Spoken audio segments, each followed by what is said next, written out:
All right. So, hi. If you don't want to be on camera, that's fine. But it is cool to see those of you who are willing to do that, so I'm not just staring at myself. So basically, I've been teaching online for the past 2 summers, like on purpose. And so that, along with our emergency distance thing, I've really spent a lot of time thinking of how to help students, because you always have the ones who kind of disappear and don't do anything. And I'm not very much into the like wishy-washy ideas that don't help me. I like to know, like, well, what should I literally do? So that's why I kind of recommended this workshop. But really the big three things I've noticed in broad categories that matter to help students get through the online kinds of classes, whether it's on purpose online or like this semester, is they're pretty obvious. So first off is just kind of encouragement and friendliness. They are so willing to disappear that the second they feel like you don't care about them or you're this like strict, scary teacher, they're gone. So even if you're like me and you're kind of more standoffish, maybe as a teacher, you really have to like help them think that you're very friendly and approachable, so they're not scared of you. The second thing is, like every class, communication and kind of clarity of what they're supposed to do. And again, it's always important, but with the online thing, they don't have each other anymore. So usually the kids or the students who don't know so much what's going on, they like go into class and they just ask the person next to them, right? And they're filling in all those knowledge gaps about what's expected of them with each other. And they don't have that this semester. So it's sort of extra important that you make sure everything you want them to do is sort of over communicated, because they don't have those other information sources. And that's also going to get back to the sort of friendliness that they have to feel comfortable asking you now that they might not ask each other. And then the last thing you hear a lot about, and everything I've read about in terms of equity and inclusion in the online environment, is about flexibility, right? So giving them flexibility, lots of options. Now, with those three big things, what I kind of found thinking about them is it's not always so easy to implement, right? So like communication, we think we're communicating, but then they just don't get it anyway, right? And you're like, I told you 10 times, I sent you 10 announcements, and then you didn't realize the test was when I said the test was going to be, right? Or with flexibility, you know, it's all well and good to say you're going to give them all of these options or I'll accept work, you know, all this time. But I also feel like you have to be kind of kind to yourself. So I don't know about you guys, but I'm going to be juggling 2 kids along with all of this. So like full flexibility doesn't work, because I literally cannot grade the things in the time slots I have not given you, because I have other things that go into my other time, right? So really it's sort of a question of how do we juggle all of these things. So I'm gonna pull up a little PowerPoint, but really what I have is an Excel sheet. So I'm gonna put in the in the chat, a link to a file that basically has over 30 practical things, kind of problems and ways to solve them. And we can talk about whichever ones you all want to talk about, and the rest are just available there. But just to kind of orient us, let me, slideshow. Okay. Are you guys seeing the PowerPoint? Mm-hmm. Okay. So there we go. So I have the different barriers that at least I've identified so far in kind of 4 big categories. And again, we can choose whichever issues within them to talk about, since you guys are the ones who bothered to show up at 9 a.m. So there's Zoom specific ones, right, which are things we've only just recently had to worry about. Things with online work in general. Things with procrastination and time management, which again is a problem you would see in a normal semester, but they're exacerbated when students are forced to be online and forced to be working from their home, which isn't really the environment they might have created all these coping skills for, right? So they might have had tricks like, I'll go to the library every night, or I'll meet up with this study group, right? They had more accountability to help them, and now they don't have that. And they additionally might have more distractions, parents, family members kind of pulling them. So the time management becomes an even bigger issue for them than it normally would.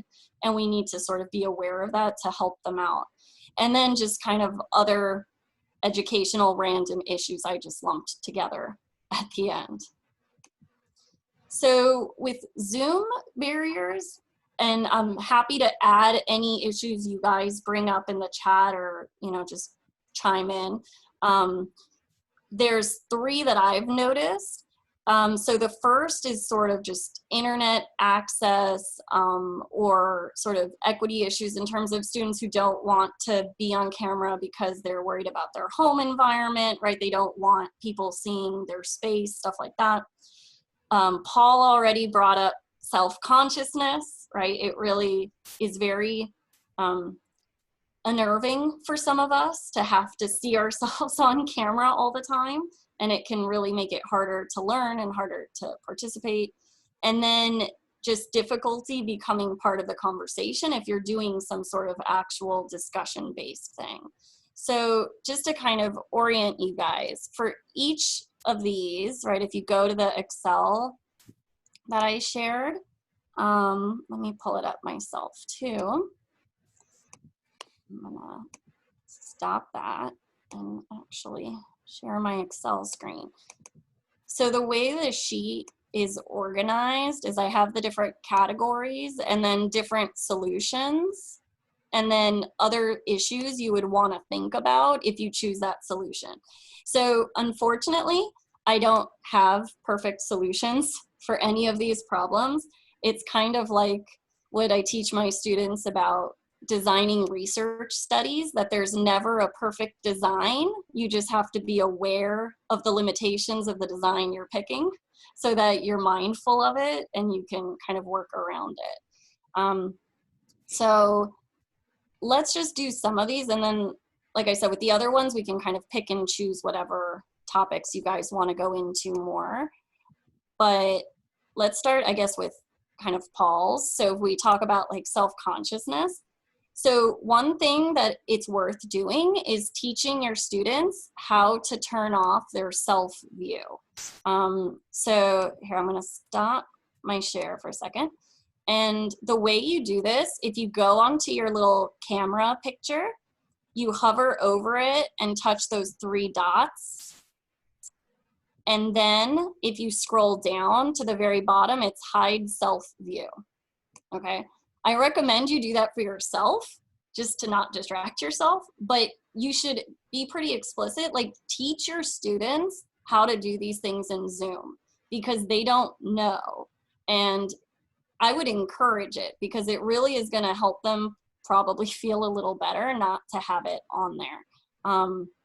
So that's just kind of one really simple thing.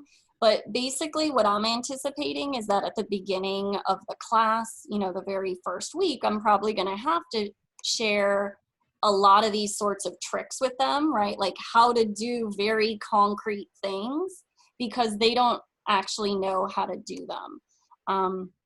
So another solution is to kind of try to give them ways to make it more fun if they do want to see themselves on camera. So there's this app you can download onto your laptop or your phone. It's called Snap. It's a Snap camera, and it basically gives you weird filters that you can add onto your face, kind of like Snapchat or something like that. So if you're willing to have a more funny, lightweight sort of thing, you could tell them how to download it, and some of them might get a kick of just having these weird things. I've used it before. Some of them are sort of beautifying filters to varying success that can be kind of funny and make you feel better. But I will warn you, I've played around with this, and it does seem to glitch sometimes if you're doing screen sharing, which is why I'm not using one now to demonstrate, but basically that can go wrong. And at least on my computer, you need to do it from the start. So like if I do it right now, here, let me stop the share.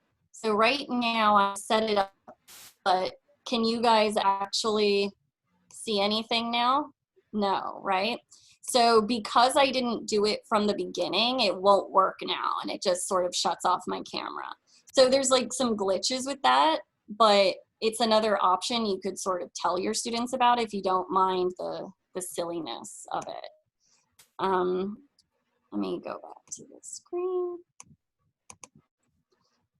The other thing that students don't know is how to click that touch up my appearance button on Zoom. I'm sure all of us have it because we were told it, right, in like our faculty stuff right at the beginning, but they don't necessarily know that.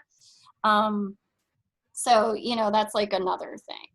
But one of the things I kind of point out in a few of these is you probably, if you can, I would recommend not requiring that they be on camera necessarily, because there are just so many equity issues sort of with that. So part of it is internet access, that having their video on can limit their like kind of how well they hear the discussion, right? It can cut out their internet. And I didn't realize until I was trying to do a Zoom meeting while I was at my mom's, but when your internet is cutting out and freezing while other people are talking, it is so disorienting. It is impossible to jump in. Like I did not realize until that moment just how like lost I felt in the bigger thing until it just kept freezing on me, right? So if a student's gonna have that issue, you're not really gonna solve it with filters or anything fun like that. Your only solution is to sort of be aware that maybe you shouldn't require that they be on camera. And then the issue obviously there, you might be worried about like, well, what if they're not paying attention, right? What if they're not even there? They just turned off their camera and walked away, right? But there's other ways that you can try to kind of check that they're there and keep their attention. So the things that I've seen people recommend online are things like having them do some sort of response, right? Like the thumbs up or something like that at periodic times. And then you can check and see who's given you the thumbs up. That means you know they're there, but it also forces them to pay enough attention while they're there. I've also heard of people set up Zoom polls, right? And that's another way that you're sort of checking that they're there, checking that they're actually paying attention. And you can also ask them to answer certain questions in the chat room. But again, with all of this, you still have to kind of be aware that some people aren't going to feel comfortable with different things, right? So like the thumbs up and the polls are probably the best. The chat room is more likely to make some students uncomfortable. So it's something to sort of pay attention to. Any additional ideas or questions? Because like I said, I'm happy to like add to this spreadsheet if you guys have had other things that worked for you. Something in the chat.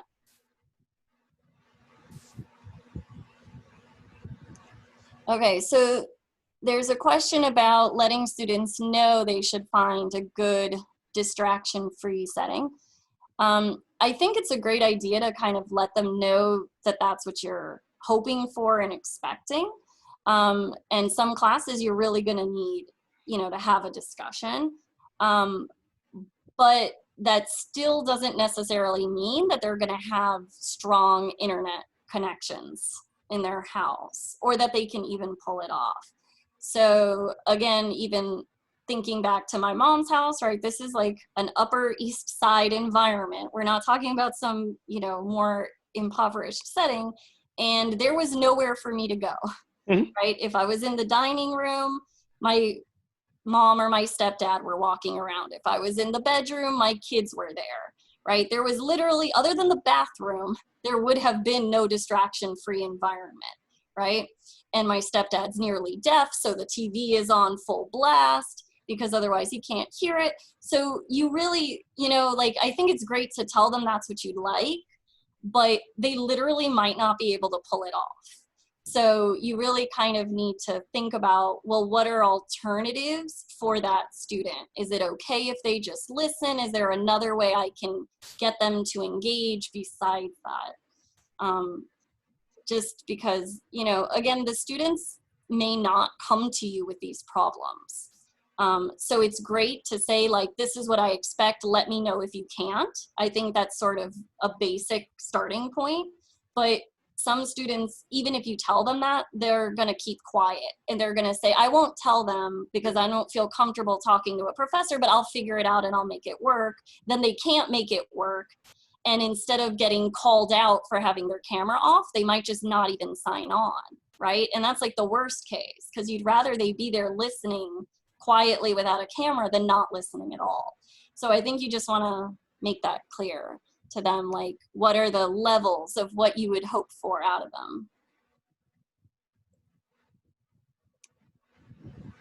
Yeah, recommending an Ethernet cable is another great idea. Whether they can actually plug in depends on where their hook is located, right? So again, if your Ethernet connection would be right in the central part of the house, now it's not necessarily the best place for you to be anyway. So there's like these trade-offs with every great idea we come up with. So just be aware of it, that they're probably trying, but it might not work. Yeah. So another thing, if we're still on the Zoom thing, is kind of how to get people to participate. So obviously, kind of with big groups and like our faculty meetings, we do the little hand raising, taking turns system, but that's not so natural for like the smaller upper level classes. It can be like a little stilted. So some of the ways you can deal with that are to have the breakout groups. And the thing to keep in mind with this, though, is that even if you make a smallish group, if you have a particularly introverted student who's feeling self-conscious because of the whole Zoom thing, they might not talk anyway, right? So I was in a virtual meeting with a bunch of people I don't know, and I think we were in breakout groups of like 3 or 4. I think it was 4, and I still did not say an entire word in the entire thing. Right? So even in those small groups, you can end up with these dynamics where the extroverted person sort of just takes over. And the problem is, it's not like in a classroom where you're watching everything. You're only watching one breakout group at a time, potentially, right? Whichever one you join. So you don't realize that somebody's being completely left out of their other conversation, right? So it's just something you have to be aware of. One thing that can help is if you have very specific discussion guidelines. So not just like, this is the question I want you to talk about, but you make it clear, I want each of you to first think about your answer and everybody shares their answer.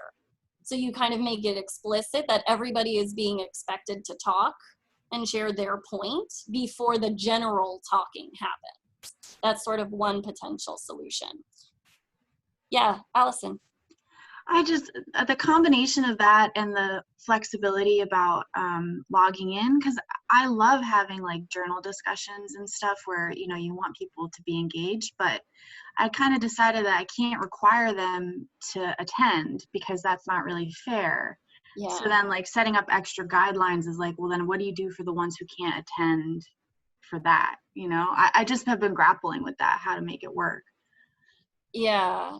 So for that, I would say, kind of with that flexibility, it shows up a few times in my spreadsheet.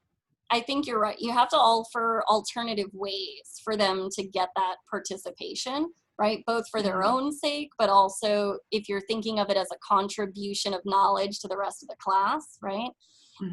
So things that I've seen recommended, you can have separate forums, right? So you can set up sorts of either ors for participation, right? Like come to class and participate in the in-class discussion or participate in the forum, right? So you could set it up the two ways. I've seen people, different teachers online say they've set up Google Docs, like shared ones, where students put in their thoughts and kind of interact with each other's thoughts on a Google document instead of a forum. But that's more of a like technicality issue of like where you want it to be or how you want it structured. And then you can also theoretically have students do other things. Like let's say you want them to watch the discussion because you still want them to know what went on, right? So you can say you don't have to show up, but if you don't show up, you should watch it. And then I expect a response to it, right? Mm-hmm. Either posted more for everyone or just posted straight to you. And that way you're kind of giving them the different ways of participating, even if they can't show up. Yeah, okay. Yeah. That makes sense.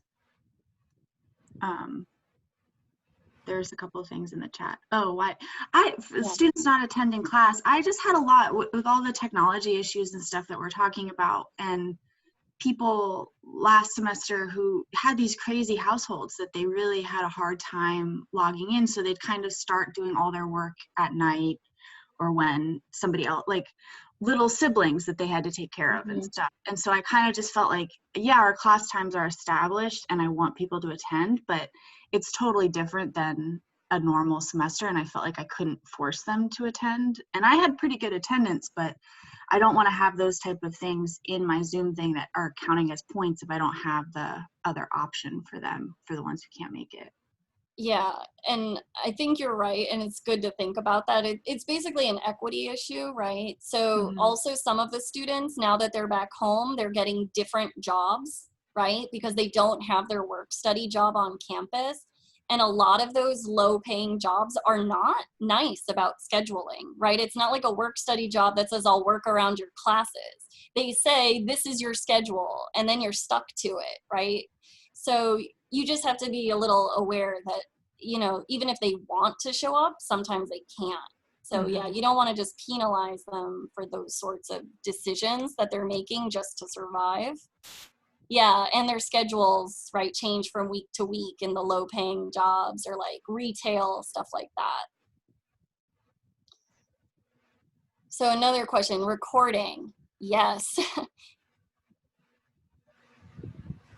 Yeah, so here's another thing, right? Like, do we record our discussions for students or don't we? So the thing is, if you're going to record, you would obviously need their consent. But even if they agree to it, they might not feel comfortable being recorded, right? So knowing that everything you're saying, however dumb it might be, is going to be recorded is very sort of anxiety producing. So I don't feel comfortable talking when I know the meeting is being recorded. There's just something about the permanence that I don't like. It's the same reason I don't post on social media. I don't like things permanent, right? So you kind of have to be aware of like, well, what do I do? I think recording lecture-based things is an easy no-brainer. The discussions are a little harder. So one of the things you can do for that is instead of recording, you can designate people to be like your note taker, or again, you can set up a Google Docs that they all have access to and have them all kind of interact, taking notes on the discussion that then gets posted for the people who didn't show up, right? And that way it's a little less stressful. You could, if instead you don't want to do it as a group activity, you could give people a chance to earn participation credit, right? Like, oh, if you take notes and submit them to me to share with the class, then that counts towards your participation, stuff like that. So there's other ways you can kind of get around that. Let's see, other questions. Is the hand raising function different from the reactions? So let me get back to my Zoom screen. So the hand raising is, sorry, my chat's in the way. Let's see. Yanine, your co-host, so you Yeah, actually I won't can't raise see. my hand. Where is it usually? Now that I can't see it, I forgot. It's with the other nonverbal feedback tools, the Yeah, yes and no, and the go slower, go faster. okay. Participants would have a raised hand as well. Yeah, but the raised hand shows up in the participant list, right? Yeah. And the other reactions show up on your video on the screen. So that's kind of one of the differences. Oh, thanks. The lower hand shows up on the screen. Thanks, Casey. I'm actually Yeah. raising my hand, for the first time in my life. Okay, great. And I almost exemplified my question, and that is, I have been told by some colleagues that they have found the chat function somehow distracting, either for themselves or for the students, or both.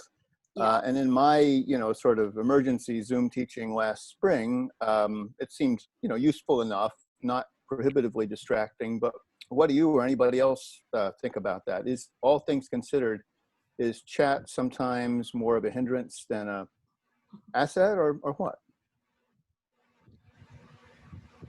Yeah, I think that's going to vary for sure. I'm okay with it because I'm willing to like switch over on real time. But I've definitely have seen a lot of people set someone up to be in charge of it. And again, you could also do this as like a way for them to earn participation, right? If you have a quieter student, you can say, hey, can you just be the one to like let me know when there's something in the chat, and then they don't have to give a personal thought. They can just be like, oh, there's something in the chat, and that's their contribution, but you still know they're engaged. It might also be a really good task for somebody who doesn't have their camera on, right? Again, if you want to kind of make sure they're engaged, if they're the ones who have to let you know when something pops up. Those are some potential solutions. But it's really, I think, just see what works best. And it might depend on the class, right? Like a 60-person class, the chat might get unwieldy, Mm-hmm. Sure. right? But if it's a 20-person class, it can work pretty well. Sure, thanks. Yeah.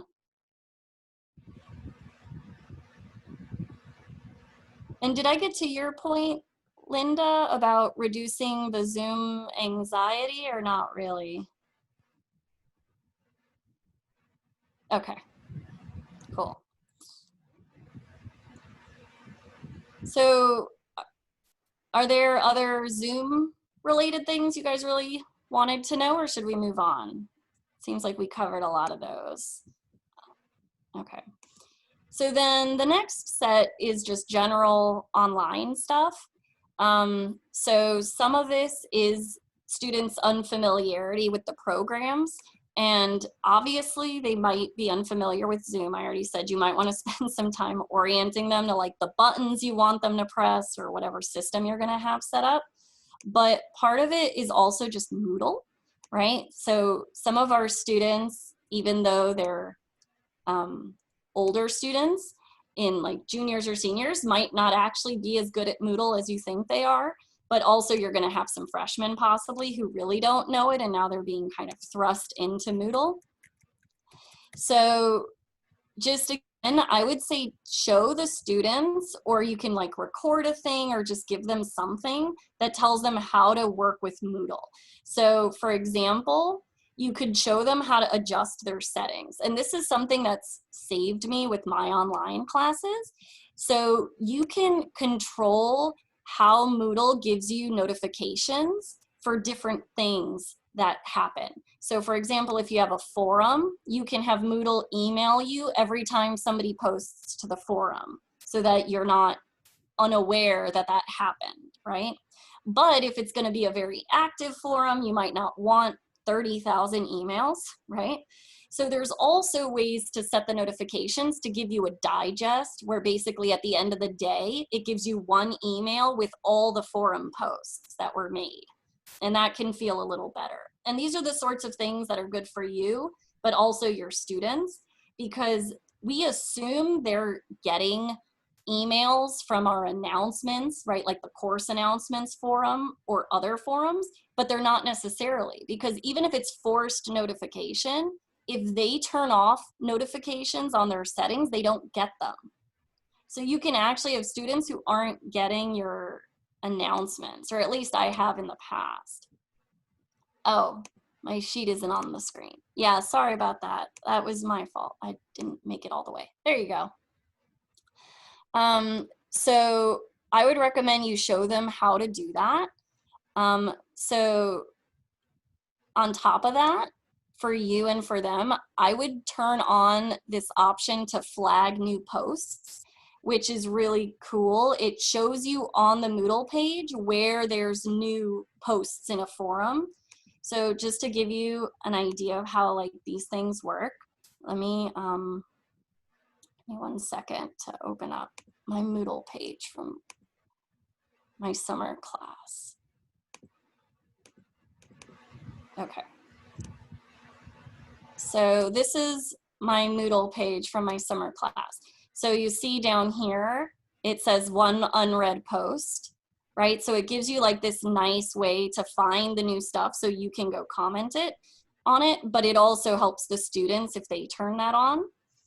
And in terms of kind of telling them how to get there, if you can use screenshots, that's sort of your best bet. Sorry, wrong place. So you'll see here, this is another thing I recommend is like have a Q&A forum for them to post their questions. So getting back to the like, you need to communicate, but you also don't have all the time in the world.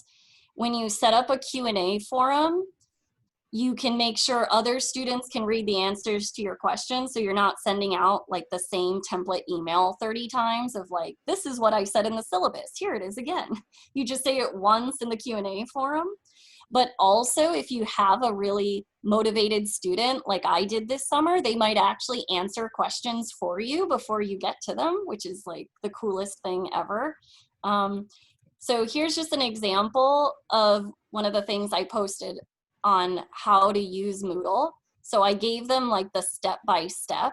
So I told them how to change their name in Moodle, which is something else you might want to tell them that they can do, right? So a lot of students, their legal name is not the name they go by, but they can change that in Moodle. They just don't always realize it. And then I have screenshots that literally tell them, right, this is where you go, click preferences, click notification preferences, go over here, right, turn it on. So the little screenshots really help the students a lot. They are not as computer savvy as you might expect. So like here's a student of mine actually posting screenshots to help her classmates figure out where to go for different things. Right, so it's really helpful, and the Q&A thing in general is really kind of a useful tool in my opinion, because otherwise you really do get a million emails. And some students will still email you because they don't feel comfortable posting in public. So I do respond to them in person, like an email, but sometimes I'll also copy the text into the Q&A sort of on their behalf, right? I'll post the question myself and answer it myself because I'm sure other students are going to ask it. And I just don't want to have to deal with the 30 next questions that'll happen. Yes, you can repost the Moodle screenshots or whatever. I can also share that like instruction thing that I created for my class. Okay, hold on, let me go back to sharing.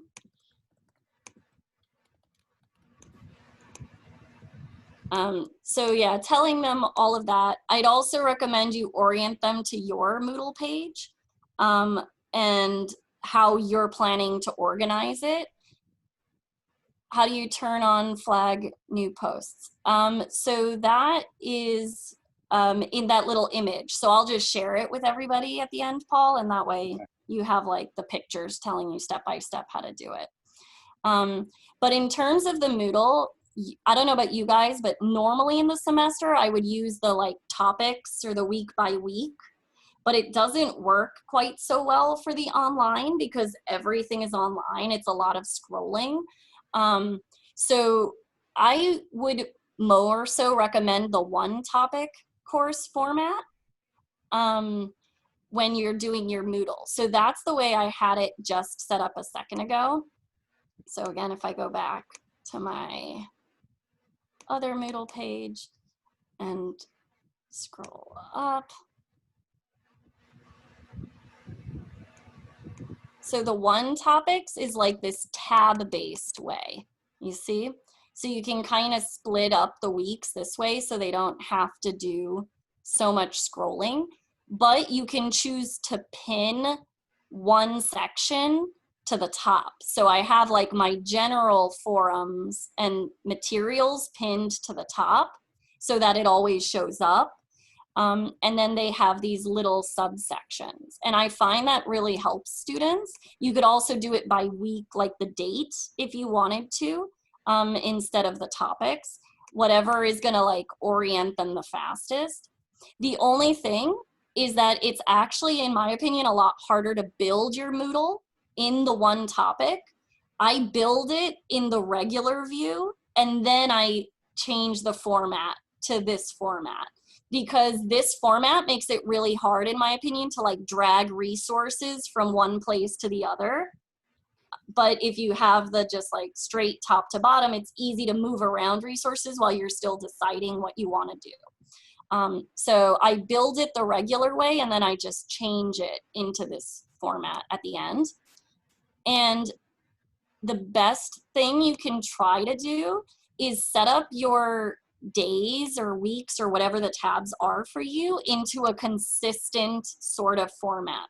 So in my summer class, it's read, watch, and then do, and things they turn in. And I always have those 3 sections in that order with the appropriate stuff kind of underneath. And I'm gonna be doing something similar in my class in the fall. So it's gonna be read, watch, show up to this, show up to that if you can, right? And then turn this in kind of thing. But the more consistency there is, the more likely they are to actually keep track of it, because they're gonna be trying to follow along 4 different classes. Again, they don't have the like friends in class reminding them of what's due or what's expected. In class, they also have these memory cues, right? Like they're going to a physically different place and seeing physically different people from a memory perspective. That makes it easier to like cue into the different expectations of the class. But when they're doing all their work in the same room on the same computer, everything's gonna blur together. And they're gonna forget which teacher wanted what, which class expected what on which day. So if you can find a way to make a consistent schedule, it'll at least give them a little something more to like hold on to than if you're changing it up all the time. And it's nice to change it up, but at the same time, it kind of creates these other complications for them. So getting to that, I recommend sort of thinking about it as like, what would a summary be of your expected routine for them, right? Either on the day, like if it's every Tuesday and then every Friday, or like out of a week, what would you expect them to do? So just to give you an example, you can do this like in your syllabus, obviously, and have like a very clear, this is what it would look like in a week. You can also, if you want to do something more fun, is make an infographic. It would be oversimplified, and it's not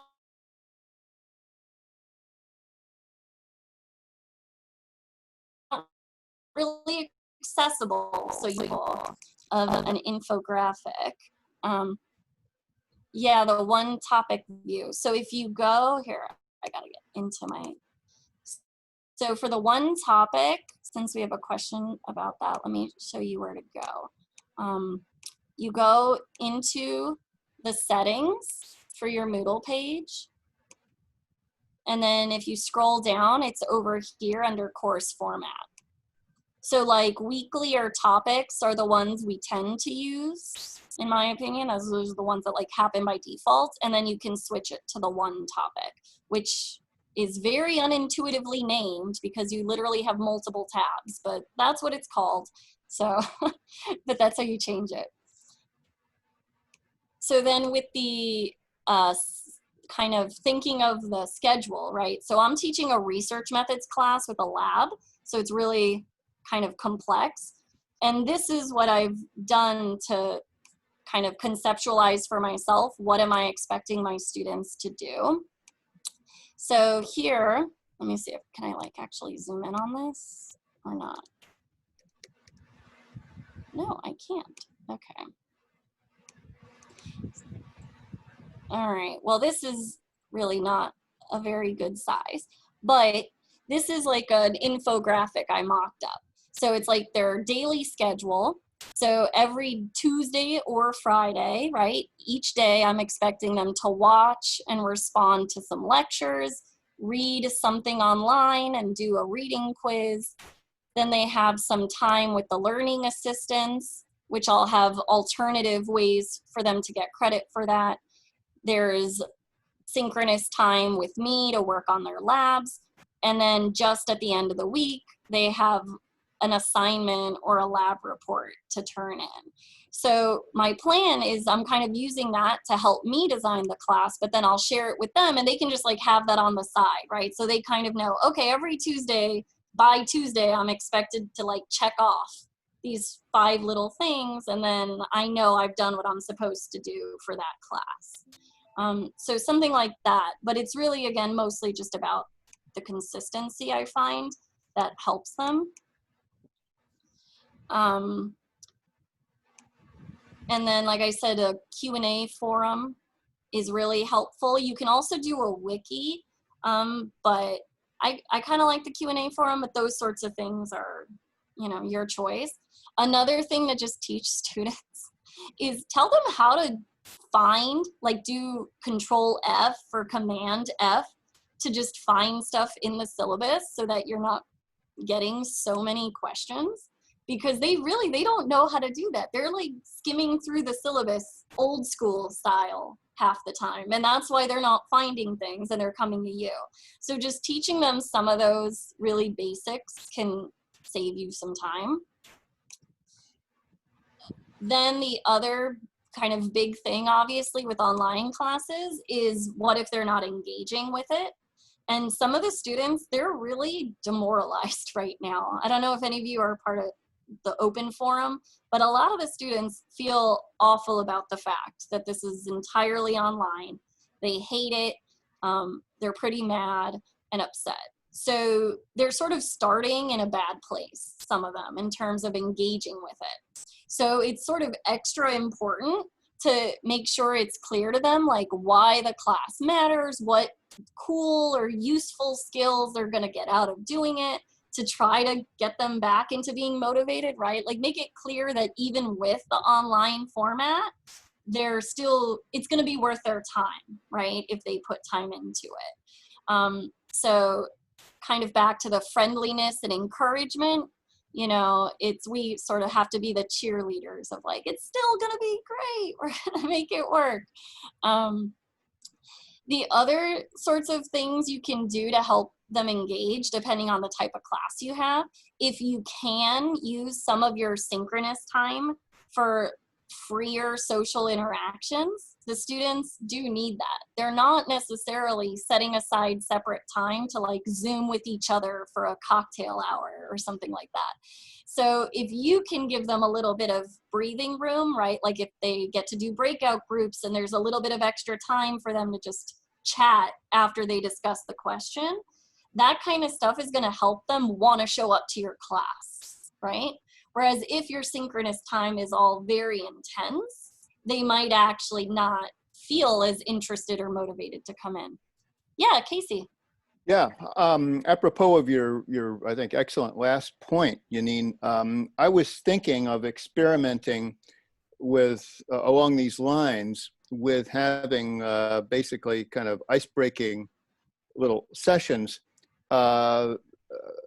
at least at the beginning of the semester and maybe at regular points. For all I know, I've never done this before, in each class. And by an ice-breaking session, I mean maybe just a minute or two of perhaps breakout groups in which students have an opportunity just to talk informally with each other. Mm-hmm.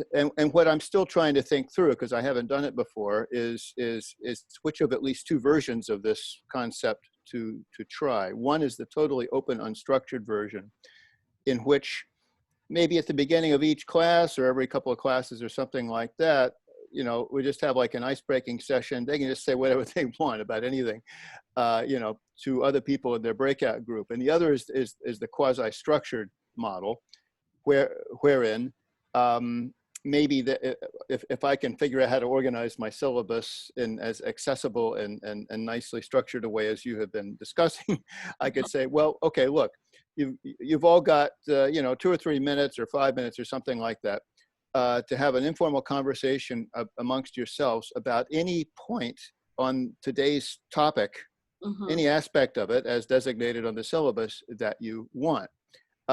So I don't know whether Yanine, you or anybody has implemented that concept, but I was thinking of that as a way of delivering on the kind of need that you were talking about just now.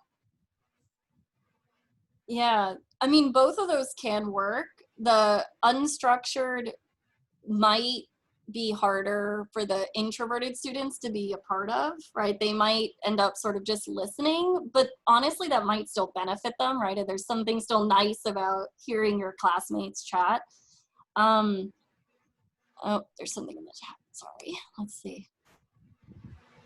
Okay, I'll get to that in a second. Yeah, you can wait. That's not important right now. So, with the structured stuff, I think something structured is generally better as somebody who does tend to get quiet if I don't know what I'm supposed to do. So yeah, I think kind of open-ended questions like that. The thing is, you would want it to be sort of, if you want it more as an icebreaker, it can't be too content focused where they're going to be worried of like, I don't understand anything, therefore I'm not going to say anything, right? So those sorts of things I think work when they're more about things they can't get wrong. And this is true with like forum discussion questions too, is try to come up with questions where it's sort of any perspective they offer is informational and helpful and valuable. And they don't have to feel like I need to know a specific fact or something like that. So if, for example, your topic is, let's say in one of my classes, it could be something about like self-knowledge. And so your question might be something about like, well, what was a time when someone or yourself or someone from TV clearly didn't know what they were thinking or feeling, right? And so they get to come up with something fun. There's no wrong answer, and they're all sort of sharing it, right? The reason that I mentioned the unstructured version as an option before was just in response to your observation that students are a lot of them are perhaps confused or kind of bummed out at the fact that they've got to do it all online and so forth. In addition to being confused and anxiety ridden by the whole coronavirus situation that we're in. And although you didn't use the word encounter group, I mean, there's a sense in which these Zoom sessions may be the closest thing to group socializing that they've got. And so as I was just sort of abstractly thinking of the open-ended version or the other version, thinking it's an opportunity for them to maybe vent, or if not vent, at least just feel that kind of informal, sense of, hanging out and so on. But then the question would be still, apropos of what you were just saying just now, how much like an encounter group do we have a responsibility for making it be? I mean, everybody may want an encounter group right now, let's face it, but this is after all class. So I do take your point about probably, having the structured version, all things being equal, being preferable to the other one. Yeah, and I think you're right though, with everything you're saying. So I knew there's another faculty member in psych who was starting her classes with just like 2 or 3 minutes of like, what's going on with you guys? How are you feeling, right? So it wasn't structured per se, but it was semi-structured, right? It was about, do you have any complaints or issues or, just sadness you want to share with the class so that they could like bond and encourage each other. And I think you could do that too. But it is this, I think everything comes down to balance, right? And that's what makes this so hard because yeah, you want them to feel a little bit of this socialness with each other.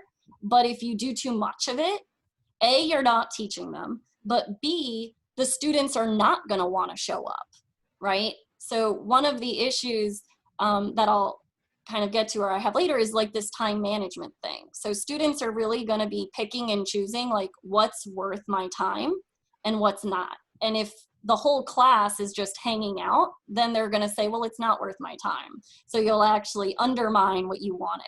So you really have to just like work to find that little sweet spot. And I think the more that the discussions are useful pedagogically, but also social, the more you'll be able to hit that balance. But you could definitely have, you know, a check-in time for a minute or two without losing them, I think. Yeah, but thank you. That's really kind of a good point. And then let's see, we have another question. So the group projects, so ways to hold students accountable in small groups. Yeah, I mean, I've seen online, some people have managed to do this, and others have had issues. Do you have a comment on that, Casey? Ideas or no, something different? Okay. Hey, Yanine? Yeah. There was something I wanted to say about what you and Casey were talking about with the icebreakers, structured, unstructured. Is that okay? Yeah, yeah. Okay. You know, that's something, because of what I teach, you know, psychopathology and being a clinical psychologist, it's something I've given a lot of thought about, because the students, you know, we're going to be talking about anxiety and depression, and we're in a time now where arguably almost everyone has an anxiety disorder. And the students are obviously going to want to talk about this. And I don't want this, you know, devolving into a therapy session. And I certainly don't want to be acting, you know, as their clinician. But on the other hand, this can be a really good way, you know, like to get them to engage with the material. Yeah. And what I've settled on is, if you, whatever the course is, if you can find ways, it's easy for me, but if you can find ways to directly relate what they're learning in your course to what's going on around them, either more abstractly or how they're living their lives every day, and so structure the discussion around that so it becomes more didactic. I think that's a way of, you know, preventing it from becoming, you know, like a group therapy session. And I'm not just talking about in my classes, I mean generally, because I think we need to be careful about that. Yeah. Yeah, that's good advice. I know it's a little easier for us because we're in psych, so everything relates back. It might be harder depending on the topic, but yeah, if you can link things to more applied life, then you're sort of getting both ends. They're getting the chance to maybe gripe, and it's really easy to redirect it back to the actual goal of the class. Yeah. And so with the group work, yeah, I think my question is more so, since I'm planning the class, like I looked at this article that Keith put up, and that's great. If I decide to go with the group, I can see ways to structure it and like kind of keep them accountable. But kind of more now, I'm just thinking, like, is this too anxiety provoking to make them work with people, even if you assign the groups and everything? Is that just another layer of something that they don't need right now? I think it's really good. In my mind, it's like, oh, but they'd actually get to work with other classmates and feel like they're doing something that's not just sitting by themselves in their room. I just wanted to know your guys' perspective on that. Yeah. So make it optional. Yeah, that could be. Yeah, so yeah, Liz just pointed out making it optional to be a group or independent, right? That can help. I mean, just you can do it either way. You just want to think about like what are the issues you might hit with the group project. So for one, like what if they can't schedule time to work together, right? So I think group projects are going to work much better if you're willing to dedicate what would have been some of your synchronous time to the group work, because then there's a built-in time that they're theoretically all available to work together, right? And they're not like chasing each other down or something like that. But then in terms of accountability, I think you really would need to set up something like a shared Google Docs that you set up, you know, so you can see who's doing what and other stuff like that, because you're going to have issues where some students might kind of check out and then they're not doing stuff. And then later you hear complaints, but you didn't know early enough to like make it better. You can have issues where students just aren't like bonding sufficiently on camera or on Zoom, and so they start leaving somebody out, even though that person is legitimately willing and able to work, right? But the other two just clicked more. So just like all the same interpersonal issues that happen with regular group projects, I think can be worse. So you just want to either have like a very clear way for them to do it alone, and a very clear rubric for like what work is expected out of each of them, how you're gonna know, so you're not just relying on their input of like who did the work and who didn't, because that's not always a fair assessment either. So personally, I'm not gonna do that, because I think it is going to be more of a can of worms that I'm ready to like carefully deal with right now. But I've definitely seen people do it successfully, as long as you kind of pay attention to those things. Okay, thanks. You know? So like I said, with all these, I don't have magic answers, unfortunately. I wish I did. So just to kind of finish up, because I know we're basically done. I have obviously lots of other stuff you guys can check out. But just with the time management, besides having like the clear schedule, we talked about flexibility. And I just want to kind of point out, like, well, how are you going to be flexible but still have your own life and not have to grade 30,000 papers at the end? And also just point out that some students really need deadlines, or they're not going to do work, right?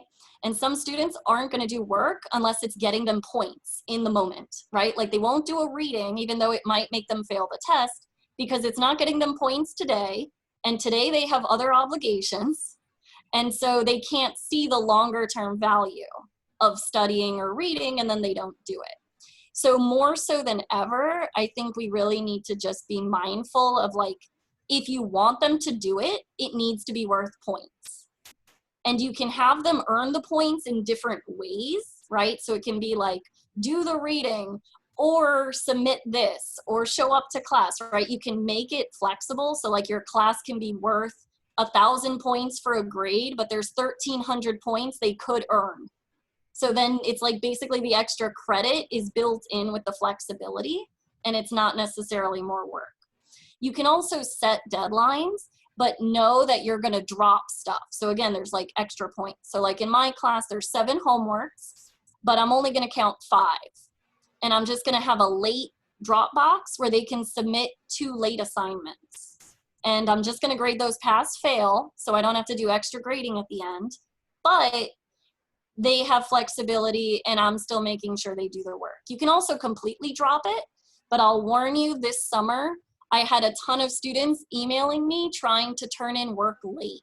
And this is work they didn't have to submit at all because they got to drop assignments, right? But for some students, it's like, oh, but I can do it, so I don't want to miss my don't do it spot. So I think it actually just helps them to just be able to turn it in late, even if you're like, I don't even care anymore. But those sorts of things, like deadlines that you can then give them some choices, is helpful.